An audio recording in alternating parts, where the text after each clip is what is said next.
एक सेठ से लक्ष्मी जी रूठ गई।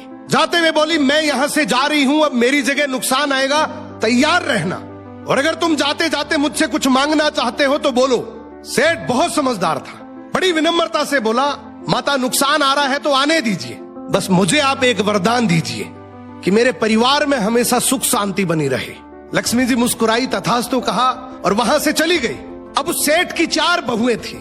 कुछ दिनों बाद सबसे छोटी बहू खिचड़ी बना रही थी। उसने खिचड़ी में नमक डाला और अपने काम में व्यस्त हो गई। तभी दूसरी बहू आई और उसने खिचड़ी को बिना चखे ही और नमक डाल दिया और वो भी अपने काम में व्यस्त हो गई। ऐसे एक एक करते तीसरी और चौथी बाकी की 2 बहुएं भी आई, उन्होंने भी खिचड़ी को बिना चखे ही उसमें नमक डाल दिया। अब रात को सबसे पहले सेठ खाना खाने बैठा।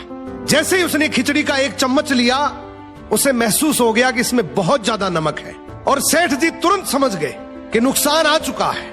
किसी से कुछ नहीं कहा, चुपचाप खिचड़ी खाई और चला गया। अब सेठ के बाद खाना खाने की बारी आई सबसे बड़े बेटे की। बेटे ने खिचड़ी का 1 निवाला लिया।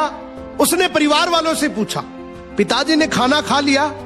उन्होंने कुछ कहा? तो बाकी सबने जवाब दिया, हाँ पिताजी ने तो खाना खा लिया, लेकिन किसी से कुछ नहीं कहा।